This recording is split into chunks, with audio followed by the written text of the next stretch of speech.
आए हुए हैं हम लोग साथ। इन्हीं के शादी में हम लोग गए थे औरंगाबाद। वहां मेर पे पैर इधर से उधर हो गया, मोच आ गई, ठीक ही नहीं हो, ठीक ही नहीं हो। शरीर नाजुक था, बड़ी मुश्किल से कुछ ठीक होता था। और उस समय जब हम लोग आए तो देखा कि उनके कमरे में एक रैक जो रखा हुआ है, उस पे ऊपर से नीचे तक के रैक पे अलग अलग तरह के तेल, बाम, मलहम, ये सब रखा हुआ है, अलग अलग तरह का, अलग अलग कंपनी का। तो हम लोग पूछ रहे हैं कि अरे इतनी चीज यहाँ क्यों रखी हुई है। तो पता चला कि गुरु भाई गुरु बहन लेके आए हैं, जगह जगह से लेके आते हैं। जिसको जो पता चल रहा है, सब कोई डॉक्टर बन गया है कि मोच कैसे ठीक होगा। देखिए, अगर संवेदनशीलता साहब के लिए ना होती तो कोई कद्दू और करेला क्यों लाता, कोई मरहम और तेल क्यों लाता। नहीं, जिसके पास जो समझ है उसके अनुसार उसने साहब के दर्द को समझने की कोशिश तो की, और दर्द से वो कैसे निकल सके इसकी भी कोशिश की। जितनी हमारी आपकी समझ है, जितना हम समझते हैं। और अंत में साहब कहते हैं कि अपना इलाज मैं खुद ही करता हूं। लेकिन हम लोगों से जितना हो सका, हम सभी गुरु भाई गुरु बहनों से हम लोगों ने सबने कोशिश की है निर्बल सामर्थ्य के साथ कि उनके दर्द को, उनकी पीड़ा को हम कुछ कम कर सके। यानी इसकी कमी नहीं है यहाँ कि साहब की पीड़ा को कम समझते हैं लोग, ऐसा नहीं है, इसकी कमी नहीं है यहाँ देवघर में। लेकिन लगता है कि मौसम के अनुसार हम लोग थोड़ा आराम पसंद ज्यादा हो गए हैं। आपको थोड़ा दूसरों के तरफ भी देखना चाहिए। आखिर ऐसा क्या मिलता है कि रात के कुहासे में जब सारे लोग सोए थे, हम लोग सारे लोग लदे पदे, नींद से बोझिल यात्रा तय करके सुबह 2 बजे यहाँ उतरते हैं और फिर अभी निकलने के लिए तैयार हैं। चलता रहेगा ये जीवन, क्योंकि जीवन में आधा जीवन तो हम लोग सोते हुए ऐसे ही गुजार देते हैं। हर रात सोते ही तो हैं। बहुत लोग दिन में भी सो जाते हैं। बहुत लोग के पास ये भी रहता है कि मेरे घर परिवार का काम है। क्या साहब और दीदी का घर परिवार नहीं था? क्या उनका एक लौकिक जीवन, एक गृहस्थ परिवार नहीं था? क्या उनकी नौकरी नहीं थी? नौकरी कोई छोटी मोटी तो थी नहीं, जितनी बड़ी नौकरी उतना बड़ा भार। लेकिन उस नौकरी का निर्वहन करते हुए भी उन्होंने अपने गुरु शिव की बात ईमानदारी से की, और ईमानदारी से किया हुआ काम बहुत परिणाम लाता है। हर जगह वो नहीं गए, लेकिन उनके विचार गए, उनकी सोच गई। आपके जैसे सभी गुरु भाई गुरु बहन ही लेकर गए। जिसकी जितनी समझ थी उसी समझ में लोगों ने कहा कि महादेव मेरे गुरु हैं, आपके भी हो सकते हैं।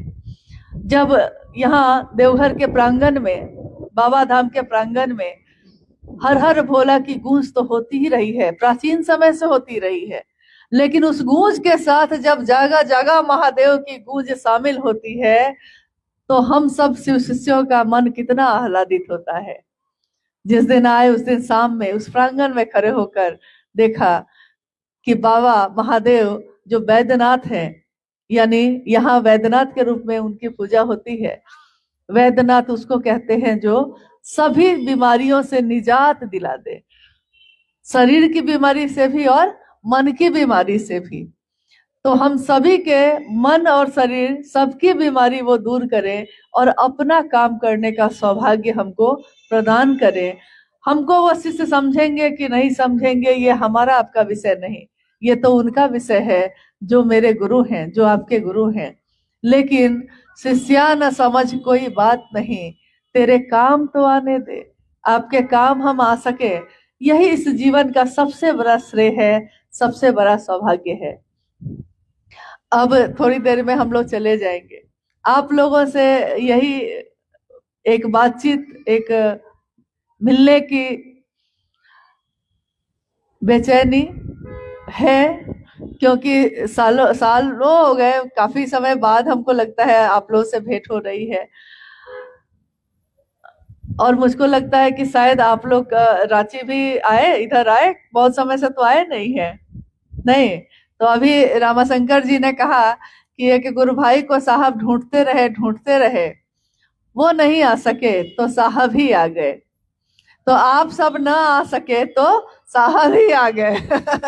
ये याद दिलाने, अपने हो तुम इसीलिए तो याद दिलाने आया हूँ, अपने हो तुम इसीलिए फटकार सुनाने आया हूँ कि महादेव का काम दिखाइए जगत को, थोड़ा तेज करिए, आपस में एक दूसरे के सहयोग से बढ़ाइए, जो साहब ने चाहा है वैसा करने की कोशिश करिए।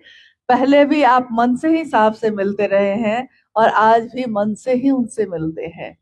हमेशा उन्होंने कहा भी है कि मुझसे मिलना हमेशा मन से ही हो सकेगा, शरीर से तो पल भर के लिए है या शायद होगा भी नहीं। अब आप लोग भी कुछ कहना चाहते हैं तो कहिए, क्योंकि हम ही लोग कह रहे हैं।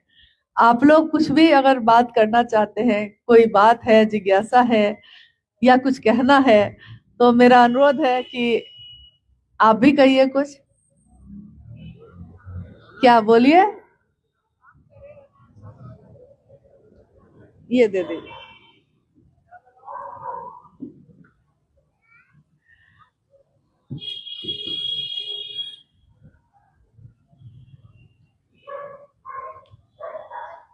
हाँ बोलिए।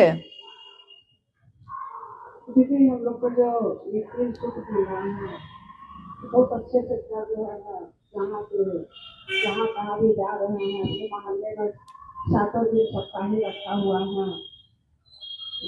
सब देखते हुए लेकिन घंटा 2 घंटा आधो घंटा निकलते लेकिन निकलते हैं, क्योंकि मेरे साहेब हरिदास भैया के दिया हुआ है ये 3 काम हम लोग मानसिक लगा करके करते हैं।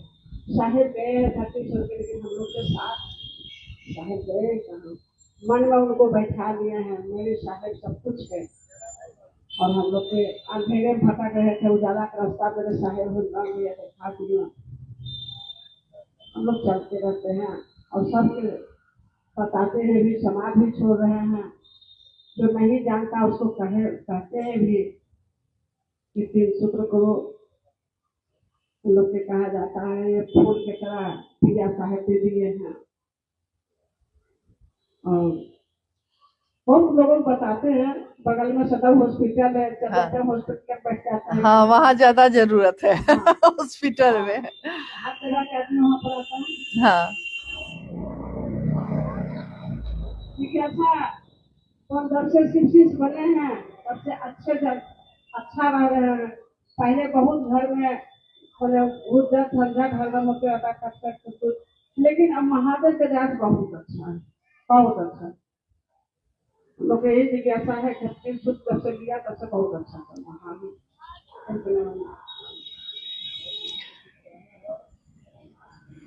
अभी अभी आप बोली कि साहब ने जो बिया दिया है उसको लेकर चल रहे हैं, लेकिन वो बिया को छींटना भी है, ये भी साहब ने कहा है कि बिया तो दिया मैंने तुमको, लेकिन इसके लिए नहीं कि संजो के घर में रखिएगा, क्योंकि घर में रखने पे तो सड़ जाएगा, इसलिए उसको छींटना होगा ताकि और पौधे और लोग, हाँ और लोग खड़े हों। वो तो आप कर ही रही है, वो तो आप कर ही रही है। दीदी मैं सबसे पहले आपको नमन करती हूँ। मेरा ये है कहना कि जैसे हम लोग का मोहल्ला में सब कोई शीर्षे से बना हुआ है। पहले बहुत जोर शोर से सब कोई चर्चा करता था, चर्चा में जाता था, सम्मिलित होता था गुरु कार्य में। लेकिन ऐसा हम लोग सब सो गया है, इतना प्रेरित करते, इतना सबको बोलते हैं कि चर्चा में चलो गुरु कार्य आगे बढ़ो, लेकिन वो लोग कोई जाना नहीं चाहता है। इसके लिए आप कुछ बताइए दीदी, जो कि सब कोई जागृत हो और फिर से गुरु कार्य बहुत अच्छा से हो। हम लोग को जहाँ तक हम अपना प्रश्न बताते हैं दीदी, जहाँ भी जाते हैं जो भी मिलता है उसको छेड़ते हैं तो छोड़ते नहीं है, बिना घोषणा किए वो छोड़ते नहीं। उसके लिए कुछ भी करना पड़ता है, पति साथ में रहे, बच्चा साथ में रहे, चाहे वो बात भी सुनना पड़ता है तो सुन लेते हैं, लेकिन हम करके ही छोड़ते हैं। लेकिन जो सो गया है उसको कैसे उठाना, इसके लिए कुछ बताइए दीदी। देखिए अगर कोई सो गया है तो उसको तो जगाया जा सकता है, लेकिन अगर कोई जागा हुआ है तब भी सोया हुआ है, उसको जगाना बड़ा मुश्किल है।